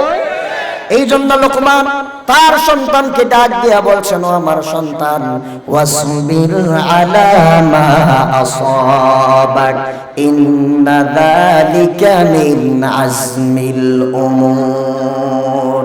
লোকমান বলছে, ও আমার সন্তান, তুমি অবশ্যই তোমার উপর যত বিপদ মুসিবত আসবে, সমস্ত বিপদ মুসিবতের মধ্যে তুমি বিচলিত হয়ে না গিয়ে ধৈর্য ধারণ করবা। ঈমানের পরীক্ষা, ধৈর্য ধারণ করবা। তুমি যদি ধৈর্য ধারণ করো তাহলে কি হবে? আল্লাহ রাব্বুল আলামিন বলেন, বান্দা তুমি ঈমানদার হতে চাও, তুমি জান্নাতে যেতে চাও, আমি আল্লাহ রাব্বুল আলামিন এমনি তোমাদেরকে জান্নাত দিব না।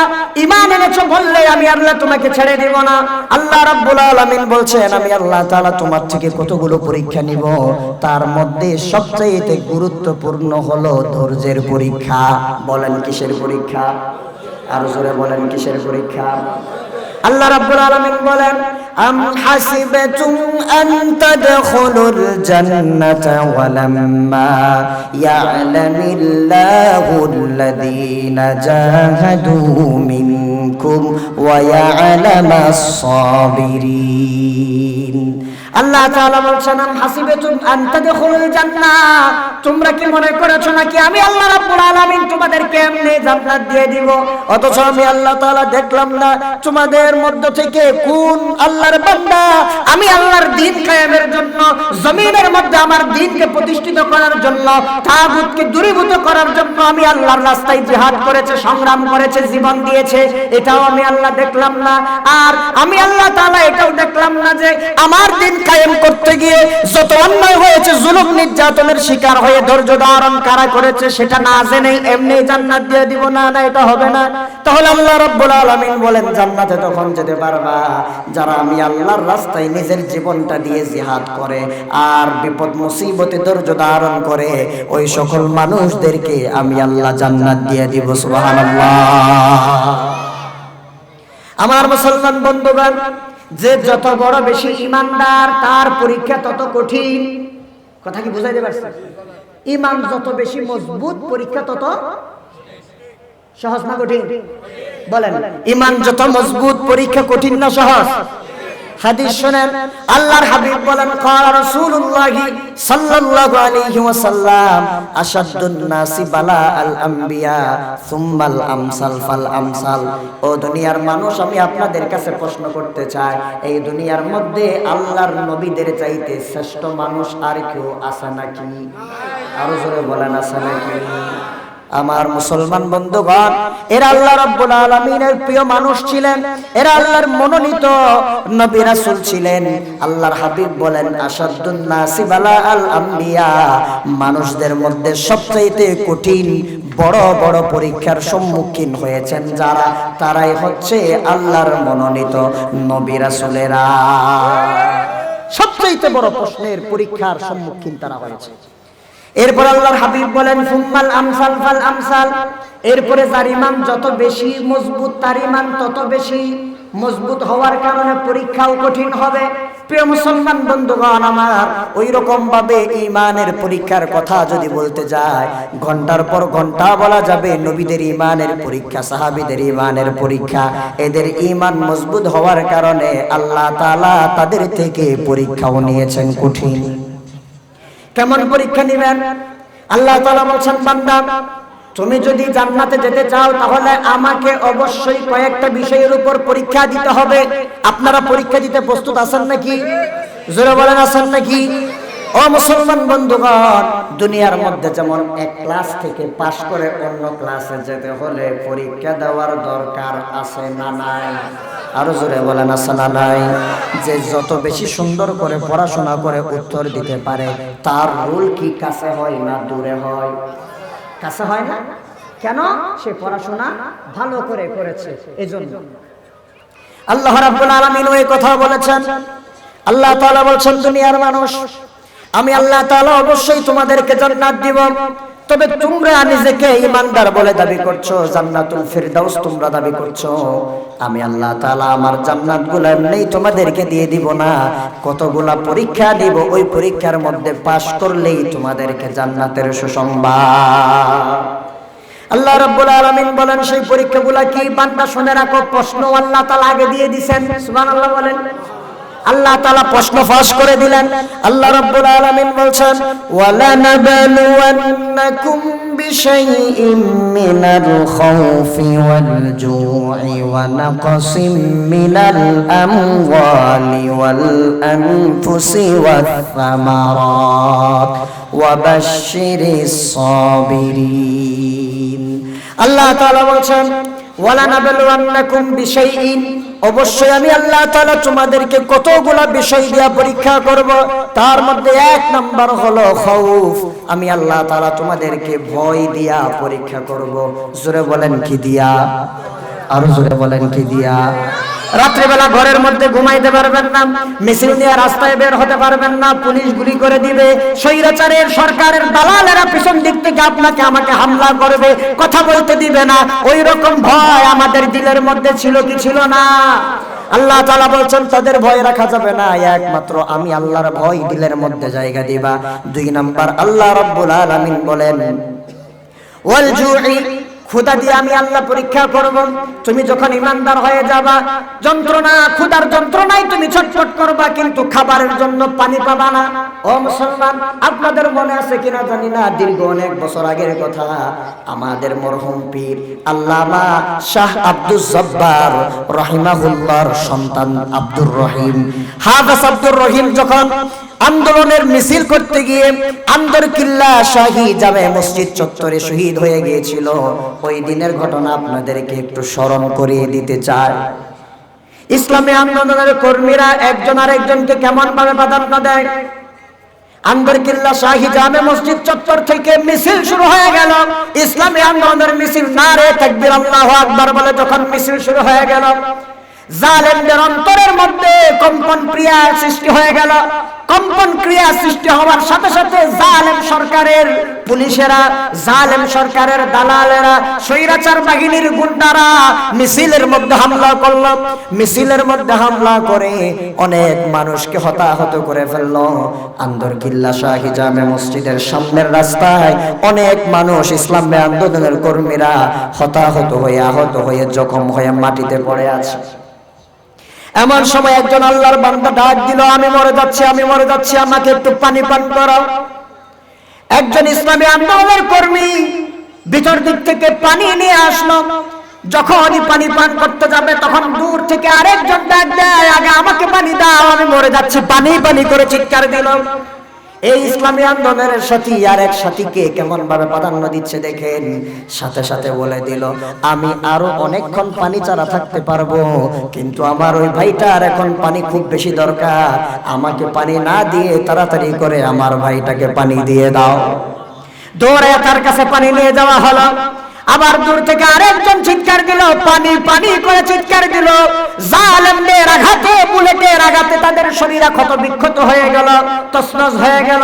কিছুক্ষণ পরেই দুনিয়ার জীবন থেকে তারা বিদায় নিয়ে শহীদ হয়ে যাবেন। ওই প্রান্ত থেকে আরো একজন ইসলামী আন্দোলনের সাথী পানি পানি করে চিৎকার দিল। দ্বিতীয় জন বলছে, আমার এখন পানির দরকার নাই, আমার সাথী ভাই তাকে পানি দাও, যাতে করে পানি খেয়ে সে দুনিয়ায় কিছুদিন জীবন যাপন করতে পারে। ওই রকম ভাবে দেখা গেল একজন আরেকজনকে প্রাধান্য দিতে দিতে দিতে দিতে শেষ পর্যন্ত তারা সবাই আল্লাহর দ্বীন কায়েম করার জন্য আন্দরকিল্লা শাহী জামে মসজিদ চত্বরে নিজের জীবনটা দিয়ে শাহাদত বরণ করে আল্লাহর জান্নাতে চলে গিয়েছে। আমার প্রিয় মুসলমান বন্ধুগণ, সেই জন্য বললাম ক্ষুধার যন্ত্রণায় ছটফট করবেন, কিন্তু ক্ষুধার যন্ত্রণায় ছটফট করলেও খাবার পাওয়া যাবে না। আল্লাহর রাসূলের জীবনী থেকে আপনাদেরকে একটু শোনাই। রাসূলুল্লাহ সাল্লাল্লাহু আলাইহি ওয়াসাল্লাম যখন খন্দকের পরিখা খনন করতেছেন, যারা সৌদি আরবে গিয়েছেন আপনারা দেখেছেন খন্দকের যুদ্ধ যেখানে হয়েছিল, যেখানে খন্দকের পরিখা খনন করা হয়েছিল, সেইটা এখন সৌদি সরকার রাস্তা বানিয়ে ফেলেছে। ওই খন্দক যখন গর্ত তৈরি করা হচ্ছিল, খাল কাটা হচ্ছিল, তখন রাসূলুল্লাহ সাল্লাল্লাহু আলাইহি সাল্লামের সাহাবীরা পেটের মধ্যে পাথর বেঁধে বুকের যন্ত্রণা যেন তারা সহ্য করতে পারে সেই জন্য কষ্ট করে করে মাটি কেটেছেন।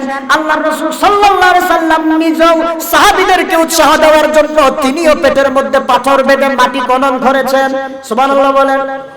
নিজের ক্ষুধার যন্ত্রণা তারপরও মানুষকে প্রকাশ করেন নাই, মানুষকে বুঝতে দেন নাই। এজন্য আল্লাহ রাব্বুল আলামিন বলেন ভয় থাকবে, সাথে ক্ষুধাও থাকবে। এরপর আল্লাহ তাআলা বলছেন ওয়ানাকসিম মিনাল আমওয়াল। ইসলামী আন্দোলন যারা করবে, যারা আল্লাহর জান্নাত চায়, তাদের ধন সম্পদ কম হবে, বেশি ধন সম্পদের মালিক হবে না। আর যারা আল্লাহর দ্বীন কায়েম করে না, এরা জনগণের সম্পদ লুণ্ঠন করে নিজের সম্পদ বলে বিদেশে পাচার করে দেয়, সন্তানের পাহাড় তারা গড়ে তুলে, ঠিক কিনা বলে? এরা সম্পদের পাহাড় বানিয়ে ফেলে। আল্লাহ তাআলা বলছেন ঈমানদারদের সম্পদ হবে ওয়ানাকসিম মিনাল আমওয়াল, খুব কম সম্পদ তারা দুনিয়াতে থাকবে। এরপর আল্লাহ তাআলা বলছেন ওয়াল আনফুসি, আমি আল্লাহ তাআলা নিজের জীবনটা কেড়ে নিয়ে ফেলবো। হঠাৎ করে মিছিলে যাওয়ার সাথে সাথে গুলি খেবে, তার জীবনটা চলে যাবে, জীবন বিপন্ন হয়ে যাবে, অথবা কোনো না কোনো ভাবে আমি আল্লাহ তাআলা আমার ইসলামের জন্য তার জীবনটা নিয়ে ফেলবো। আল্লাহ তাআলা বলছেন সর্বশেষ ওয়াতামারাত, যে ব্যক্তি ইমানদার হবে ওই ব্যক্তির ফল ফসল ক্ষেত খামার আমি আল্লাহ তাআলা নষ্ট করে দিব। আমি আল্লাহ তাআলা এই সকল বিষয়ের মাধ্যমে পরীক্ষা নেওয়ার পরে জানতে চাই যে সকল বান্দারা ধৈর্য ধারণ করতে পারে কিনা। আমি আল্লাহ দেখতে চাই আমি আল্লাহর পরীক্ষায় কারা ধৈর্য ধারণ করতে পারে। ধৈর্য ধারণ করে যদি কেউ থাকতে পারে তাহলে আল্লাহ সুবহানাহু ওয়া তাআলা বলছেন নবী ওয়া বাশশিরিস সাবিরিন, যারা ধৈর্য ধারণ করেছে তাদেরকে আপনি সুসংবাদ দিয়ে দেন। সুবহানাল্লাহ। কিসের সুসংবাদ? জান্নাতের সুসংবাদ। আল্লাহ রাব্বুল আলামিন বলছেন আমি আল্লাহ রাব্বুল আলামিন তাদের জন্য জান্নাত তৈরি করে রেখে দিয়েছি। আমার ওই ঈমানদার বান্দাদেরকে আপনি জান্নাতের সুসংবাদ দিয়ে দেন। শহীদ হয়ে যাওয়ার সাথে সাথে আমি আল্লাহ তাআলা তাদেরকে জান্নাত দিয়ে দিব। আর এই জান্নাতটা কেমন হবে? হাদিসে কুদসি আল্লাহ রাব্বুল আলামিন বলছেন আ'দাতু লিইবাদিয়াস সালিহিন মা লা আইনুন রাআত ওয়ালা উযুনুন সামিআত ওয়ালা খাতারা আলা কলবি বাশার। আল্লাহ রাব্বুল আলামিন বলছেন আমি আমার নেককার ঈমানদার বান্দাদের জন্য যে জান্নাত তৈরি করে রেখে দিয়েছি, ওই জান্নাত এমন জান্নাত, ওই জান্নাত যেটা কেমন হবে? মালা আইনুন রাআত, দুনিয়ার কোনো চোখ দেখে নাই, ওয়ালা উযুনুন সামিআত, দুনিয়ার কোনো কান জান্নাতের সঠিক বর্ণনা শুনে নাই, ওয়ালা খাতারা আলা কলবি বাশার, আমার জান্নাত কেমন হতে পারে সেটা দুনিয়ার মানুষ অন্তর দিয়া কল্পনাও করে নাই। সুবহানাল্লাহ বলবেন না? এমনি তো জান্নাতের অনেক নাজ নিয়ামতের বর্ণনা আপনারা শুনেছেন, কিন্তু আল্লাহ তাআলা বলেন না, এটা আমার বান্দাদের জন্য সারপ্রাইজ থাকবে। এমন জান্নাত আমি দিব যেই জান্নাত তারা কোনোদিন কল্পনাও করে নাই। সুবহানাল্লাহ। আমরা অনেক সময় বলি না যে আমরা তো এমনটা কল্পনাও করি নাই, আমাদের কল্পনার বাইরে, এরকম বলি না? আল্লাহ তাআলাও বলছেন বান্দার কল্পনার বাইরে জান্নাত। এত সুন্দর জান্নাত আমি আল্লাহ তাআলা দিয়ে রেখে দিয়েছি। কাদের জন্য? একমাত্র আমার ইমানদার বান্দাদের জন্য। সেজন্য ইমানদার বান্দা লুকমান তার সন্তানকে উপদেশ দিচ্ছে, ওয়াসবির আলা মা আসাবাক, তোমার উপর যে বিপদ মুসিবত আসবে আমার সন্তান বিচলিত হয়ে যাবা না, একমাত্র আল্লাহর উপর ভরসা করে তাওয়াক্কুল করে তুমি ধৈর্য ধারণ করবা। আমরা ধৈর্য ধারণ করতে পারবো তো ইনশাআল্লাহ? আরো জোরে বলেন, পারবো তো ইনশাআল্লাহ? আল্লাহ রাব্বুল আলামিন বলছেন লুকমান তার সন্তানকে এই উপদেশ দিল। এরপর আল্লাহ তাআলা বলছেন ইন্না যালিকা মিন আসমিল উমুর, নিশ্চয়ই যেই কাজগুলা ভালো কাজ, যেই কাজগুলা করতে কঠিন কিন্তু এই কাজগুলার ফজিলত বেশি, সওয়াব বেশি, তার মধ্যে এই কাজগুলা হচ্ছে অন্যতম কাজ। তাহলে এখন কয়টার কথা বলছি? জোরে বলেন কয়টা? এক নাম্বার নামাজ প্রতিষ্ঠা। এক নাম্বার কি? নামাজ প্রতিষ্ঠা। দুই নাম্বার সৎ কাজের আদেশ, অসৎ কাজে বাধা। তিন নাম্বার বিপদ মুসিবতে ধৈর্য ধারণ করা। পারবো তো ইনশাআল্লাহ? এই তিনটা মুখস্থ হয়েছে তো? এবার আসা, এরপরে আবার কি কথা বলতেছেন দেখেন, খুব ইন্টারেস্টিং কথা। এখন আপনারা আপনাদের মনের খোরাক পাবেন ওই রকম কথা, যারা বলে কোরআনে রাজনীতি নাই, এগুলা রাজনীতি না। এখন দেখেন আল্লাহ কি বলছেন। আল্লাহ রাব্বুল আলামিন বলছেন লুকমান তার সন্তানকে এখন আবার ওয়াজ করতেছে, আমার সন্তান ওয়ালা তুসাইর খাদ্দাকা লিন্নাসি ওয়ালা তামশি ফিল আরদি মারহা। লুকমান তার সন্তানকে ডাক দিয়ে বলছেন ওয়ালা তুসাইর খাদ্দাকা লিন্নাস, ও সন্তান তোমার চেহারা সুন্দর বলে তুমি যদি টাকা পয়সার বেশি মালিক হয়ে যাও, তুমি যদি নেতা হয়ে যাও, সমাজের যদি মান্যগণ্য কেউ হয়ে যাও, তাহলে তুমি মানুষের সামনে মানুষকে ছোট মনে করে মুখ ফিরিয়ে অহংকার করে চলে আসবা না। লিল্লাহি তাকবীর, লিল্লাহি তাকবীর।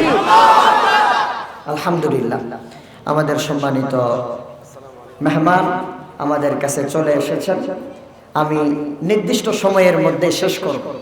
তাহলে লুকমান সন্তানকে উপদেশ দিচ্ছে ওয়ালা তুসাইর খাদ্দাকা লিন্নাস, অহংকারের বশে, ক্ষমতার বশে, টাকা পয়সার জোরে, সুন্দরের জোরে তুমি মানুষের সামনে থেকে মানুষকে ছোট মনে করে মানুষ থেকে চেহারা ফিরিয়ে ফেলবা না।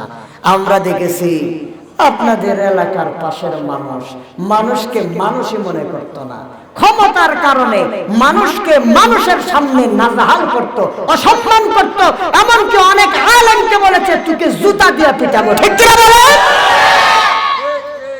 আল্লাহর কথার সাথে মিল আসেনি? দেখেন আল্লাহর কথার সাথে মিল আছে। আপনারা ভিডিওতে দেখছেন না, তুই আর সিরিয়াস না, এখন ইউর কারে ফেলে ভিডিও, তুই আর সিরিয়াস না হ, আর ক্ষমতা হদ্দু বলছে কি বলে না? জোরে বলে। আল্লাহ তাআলা বলেন লা তুসাইর খাদ্দাকা লিন্নাস, বেটা তোর ক্ষমতা, তোর অহংকার কয়দিনের? আমি আল্লাহ তোরে ক্ষমতা দিয়েছি, আর আমি আল্লাহর যখন ইচ্ছা হয়েছে, আমি আল্লাহ সরকার পতন হতে দেরি হয় নাই, কিন্তু আমি আল্লাহ তাআলা ওই সরকারের মানুষ দিয়ে তোরে পতন করিয়ে দিয়েছি। ঠিক কি না বলো? অহংকার কার সাথে করো বেটা? কিসের অহংকার?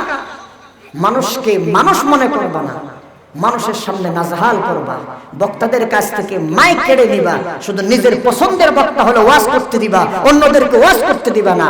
এজন্য লুকমান বলছেন লা তুসাইর খাদ্দাকা লিন্নাস, অহংকারের বশে, ক্ষমতার বশে মানুষ থেকে তুমি অহংকার করে মুখ ফিরিয়ে ফেলবা না। কারণ অহংকার আল্লাহ তাআলার চাদর, যে ব্যক্তি অহংকার করে সেই ব্যক্তি ধ্বংস হয়েছে। পৃথিবীতে এমন কোন ইতিহাস নাই অহংকার করে গর্ব করে ক্ষমতায় টিকে থেকেছে জালেম পতন হয় নাই, এইরকম কোন উদাহরণ বিশ্বের মধ্যে কেউ দেখাতে পারবে না। ঠিক কিনা বলে? যারাই অহংকার করেছে শেষ করে দিয়েছেন আল্লাহ তাআলা। এরপরে লুকমান আলাইহিস সালাতু ওয়াস সালাম তার সন্তানকে উপদেশ দিচ্ছেন ওয়ালা তামশি ফিল আরদি মারাহা, জমিনের মধ্যে দম্ভ করে অহংকার করে চলাফেরা করবা না। কারণ এই জমিন তোর বাপ দাদার জমিন নয়, এই জমিন আমি আল্লাহর জমিন। ঠিক কিনা বলে?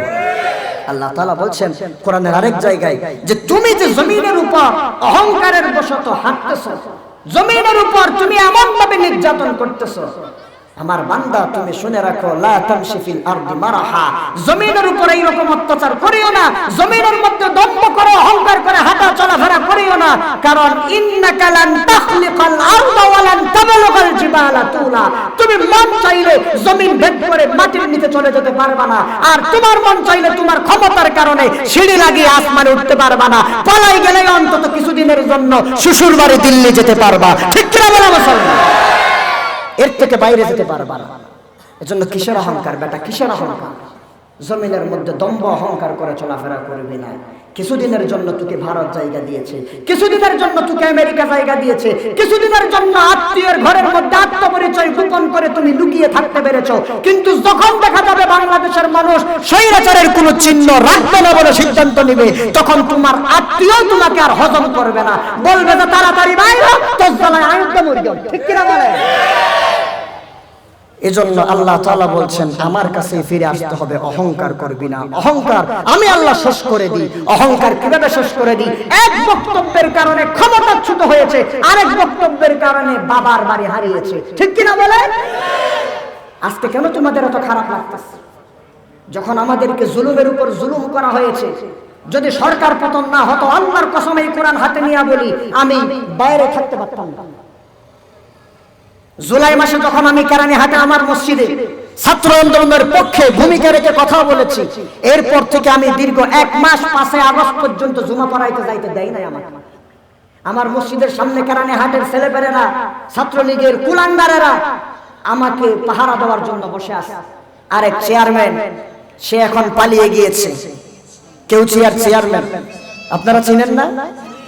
ওসমান আলী আমার নামে কমিটিকে বলেছে, যদি তোমাদের খতিব জানে বাঁচতে চায় তাহলে সে যেন আর জমা পড়াইতে না আসে। একদম সাতকানিয়া উপজেলা থেকে শুরু করে এসপিডিসি পর্যন্ত আমি এত বড় হয়ে গেছি, বড় অপরাধ করে ফেলেছি, ছাত্রদের পক্ষে কথা বলে আমাকে আর জুমার নামাজ পড়াইতে দেয় নাই। আমি শুধু কমিটিকে একটা কথা বলেছি, আমি ভয় করে কথা বলি নাই, আমি চাকরির পড়ুয়া করে কথা বলি নাই। আমি যেই দিন চাকরিতে জয়েন দিয়েছি সেই দিন বলেছি এখানে কমিটিতে গিরি দেখাবেন না, কোন সভাপতিগিরি, সেক্রেটারিগিরি, ক্যাশিয়ারগিরি মসজিদে চলবে না। যদি এমনটা মানতে পারেন আমাকে খতিব হিসেবে নিয়োগ দেন, আর না হলে আপনাদের চাকরি আমি আমার পায়ের নিচে রাখি। আমি যদি হক কথা বলি, আল্লাহ তাআলা এই পৃথিবীতে আমার জন্য অনেক ক্ষেত্র তৈরি করে দিবেন, ঠিক কিনা বলেন? ওনারা বলেছে না হুজুর আপনার কোনো অসুবিধা নাই, তবে আল্লাহর ওয়াস্তে আপনি কিছুদিন আসিয়েন না, আপনি আসলে এলাকার মানুষও গরম হয়ে যাবে, প্রতি জুমায় তো গোয়েন্দা সংস্থার লোকেরা আছেই, ছাত্রলীগের ছেলেপেলেরা আছেই, সেজন্য একটা উশৃঙ্খল পরিস্থিতি তৈরি হয়ে যাবে, আপনি আসিয়েন না। আমি তখনও বলেছি আমি কি চাকরি ছেড়ে দিব কিনা বলেন, আপনারা আরেকজন খতিব দেখেন, আমি আর জমা পড়াবো না। এরা বলছে আমি জুমাতে আর ছেড়ে দিই বলে আমার বাড়িতে মুয়াজ্জিন সাহেবকে পাঠাই দিয়া বেতন দিয়ে দিছে অ্যাডভান্স। বলে যে না হুজুর যাই হোক না কেন আপনি আমাদের খতিব, এই সরকার থাকুক আর যাবে যে এটা তো আমরা কল্পনাও করি নাই, ঠিক কিনা বলেন? আমরা কল্পনাও করি নাই, এটা আল্লাহ তাআলার সিদ্ধান্ত। আল্লাহ রাব্বুল আলামিন আমাদের উপর রহম করেছেন, দয়া করেছেন, সেজন্য সবার আগে আমাদেরকে ছাত্রদের প্রতি কৃতজ্ঞ থাকতে হবে। এরপরে আল্লাহ রাব্বুল আলামিন যে তাদের দ্বারাই সাহায্য করেছেন, এজন্য সমস্ত ক্রেডিট আল্লাহর, মাধ্যম হলো ছাত্ররা, ঠিক কিনা বলেন? এখন তো আবার অনেকেই ছাত্রদেরকেও মানতে চাচ্ছে না, বলে তোমরা ছাত্র, ছোট বাচ্চা, তোমরা রাজনীতি বুঝো না। রাজনীতি আপনারা বুঝেন, এজন্য 16 বছর পর্যন্ত স্বৈরাচারকে পতন করাতে পারেন নাই, আর আমরা ছাত্ররা রাজনীতি বুঝি না, এজন্য 20 দিনে স্বৈরাচারকে সমূলে ধ্বংস করে দিয়েছি, ঠিক কিনা বলে? সম্মানিত প্রিয় উপস্থিতি, সর্বশেষ কথা বলে যাচ্ছি, আগামীর বাংলাদেশ যেন তোরা বাংলাদেশ হবে না সমস্ত নাস্তিক মুরতাদদেরকে বাদ দিয়ে, আগামীর বাংলাদেশ হবে সমস্ত আলেম ওলামা ইসলামপন্থীদের বাংলাদেশ, ঠিক কিনা বলেন? সমস্ত মতভেদ দেখা শেষ, আগামীর বাংলাদেশ হবে ইসলাম এবং সোনার বাংলাদেশ। রাজি আছেন কারা কারা? দুহাত তুলে আল্লাহকে দেখা।